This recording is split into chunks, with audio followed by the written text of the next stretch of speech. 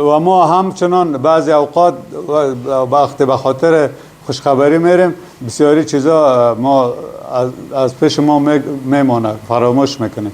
메시아는 우리의 죄를 해결하기 위해서 이 땅에 죽으러 오셨습니다. 우리 대신.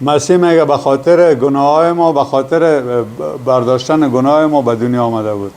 참 제사장으로서의 메시아를 지금 방금 성경을 통해서 확인했습니다.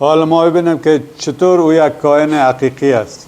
하나님과 단절된 우리를 하나님을 만나게 할 참 선지자로서의 메시아를 성경 구절을 이제 확인하고 보겠습니다.